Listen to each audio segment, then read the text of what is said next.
Olá, meus amigos. Meu nome é Felipe Mendonça e ontem eu postei um vídeo aqui no canal e acabei esquecendo de me apresentar. Então eu quero aqui fazer uma explanação mais detalhada de quem eu sou. Eu sou casado, tenho 36 anos.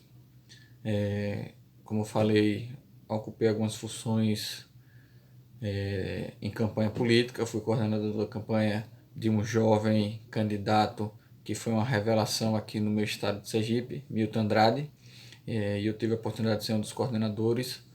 Também fui assessor do vice-prefeito de Aracaju, José Carlos Machado, na gestão de João Alves, e também fui assessor de vereador aqui em Aracaju, Vinícius Porto, e tive a grande honra também de trabalhar no cerimonial do governo de João Alves Filho no seu terceiro mandato como governador.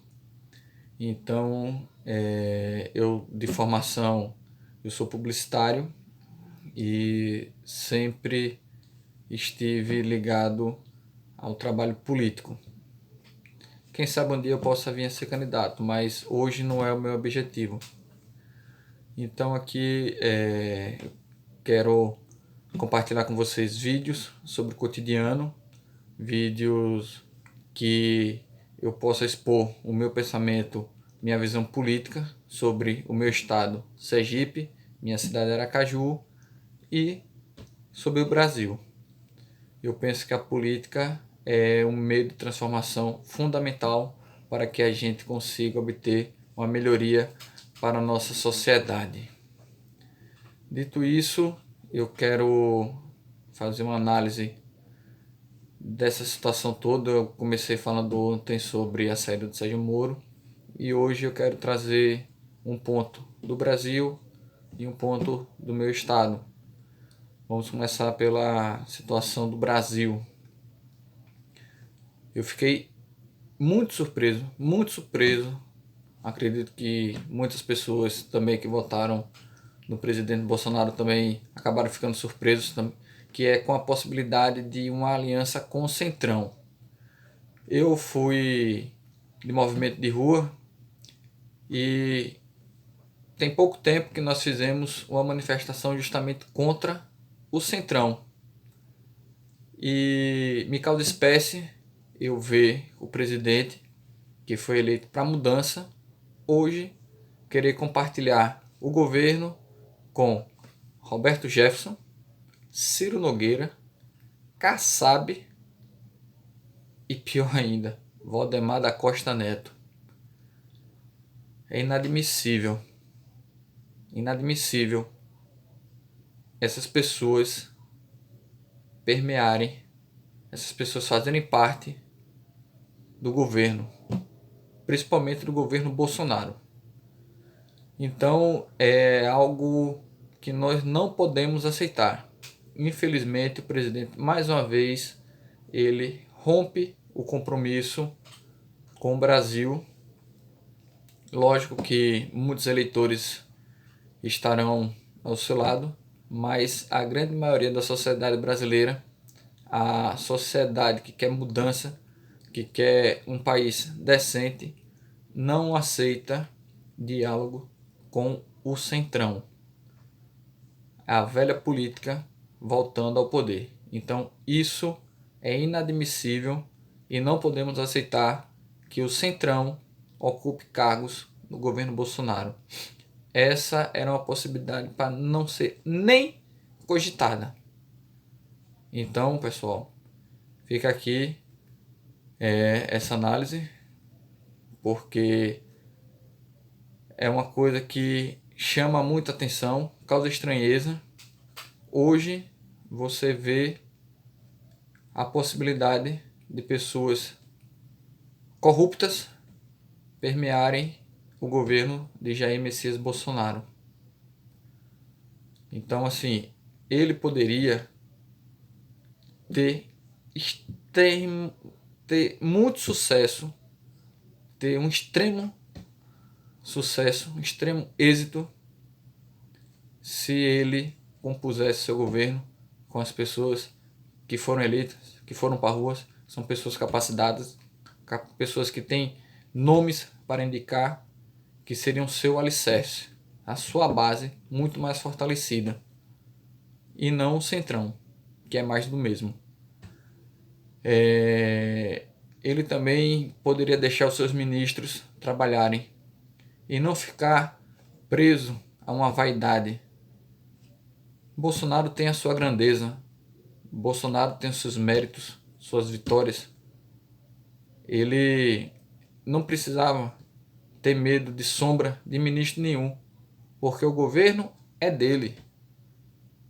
Ele é o capitão do time. Então, se o jogador vai bem, se o ministro vai bem, o governo vai bem. Então, eu não consigo entender o porquê ele se sente refém, ele se sente ameaçado por um ministro que está desenvolvendo um bom trabalho. Foi assim com Mandetta, foi assim com Moro, Santos Cruz, Bebiano, que nem puderam desenvolver esse trabalho, mas porque em algum momento divergiram, foi mudado. Divergência ocorre. Graças a Deus, não vivemos em um regime absolutista. Vivemos numa democracia. Então, você divergir é natural. Tenho certeza que nenhum ministro vai passar por cima do presidente Bolsonaro. Então, cabe se ajustar. Ajustar as ideias, ajustar o diálogo, ajustar a comunicação, que também é muito falha do governo Bolsonaro, infelizmente, que o país deslancharia. Faço votos que o governo tenha prosperidade e faço mais votos ainda que Paulo Guedes continue até o final do governo.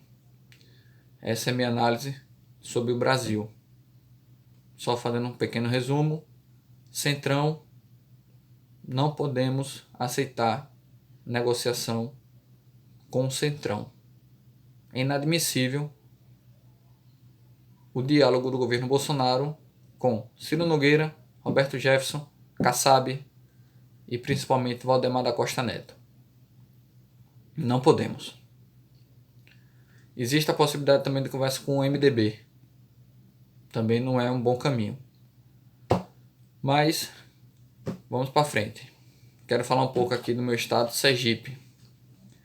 Vivemos uma situação em que a chapa do governador e da vice foi cassada.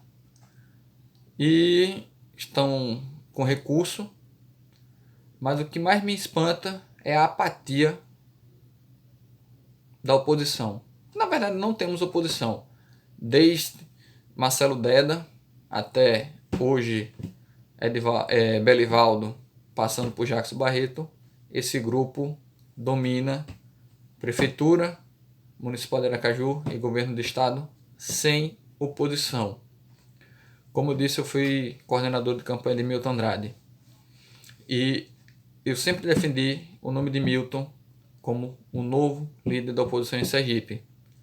Mas ele tem as empresas, ele fez um grande investimento, uma grande aquisição. Ele é um empreendedor nato, de sucesso, graças a Deus. E ele optou em não ser candidato. Ótimo, respeito.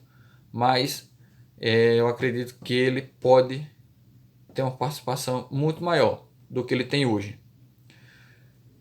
Temos Alessandro Vieira, que foi uma surpresa, uma votação bastante expressiva. Primeiro lugar na disputa ao Senado. Na eleição dele tem 2 vagas. Infelizmente foi eleito um senador do PT como a segunda vaga. Mas Alessandro, ele também não conseguiu agrupar a oposição.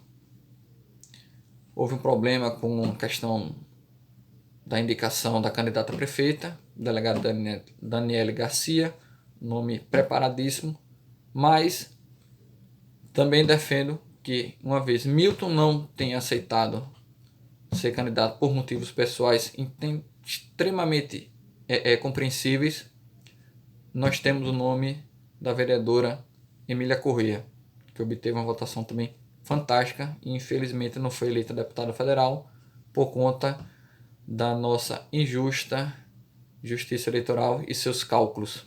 Então ela teve 35 mil votos, foi uma votação bastante expressiva. Em Aracaju, ela é um grande nome para ser prefeita da nossa capital. Então peço mais uma vez que a oposição ela se una, que ela consiga ter esse grupo que está arrasando o estado de Sergipe. Um outro ponto que eu quero falar também é de um deputado federal que ele consegue se conectar com Brasília, com o governo federal, com Belivaldo, do PSD, e com Edivaldo Nogueira, prefeito de Aracaju, do PCdoB, hoje PDT. Então é um balaio de gato. O deputado Laércio Oliveira, ele é fisiológico, isso a gente consegue ver do alinhamento dele, da direita para a esquerda. Por quê? Ele tem o objetivo de ser governador do estado. Então, infelizmente, da forma como as coisas estão se encaminhando, ele vai conseguir, porque ele está ligado, ele não tem ideologia, a ideologia dele é o futuro da campanha dele. Então, se a oposição realmente não for capitaneada, não tiver um líder que organize, a gente não vai mudar o estado de Sergipe tão cedo. Então, Laércio não é de direita, muitos o classificam como de direita, mas ele não é de direita, ele é fisiológico, ele é um cara que está conectado com Edivaldo Nogueira, comunista, PCdoB, com Belivaldo, que era do PSB, Partido Socialista Brasileiro, de esquerda, e com o presidente Jair Bolsonaro, de direita. Então vejam que na política o que importa, infelizmente hoje, são os seus interesses. E é isso que a gente precisa mudar. Precisa ser o interesse da sociedade. Eu gosto de um lema, que é o lema da antiga UDN: o preço da liberdade é a eterna vigilância. Então, eu encerro meu vídeo com esse lema, que eu vou repetir mais uma vez: o preço da liberdade é a eterna vigilância. Então, que a gente fique atentos para continuarmos em liberdade. Desejo a vocês um forte abraço e que a gente se encontre na nossa próxima conexão. Até mais.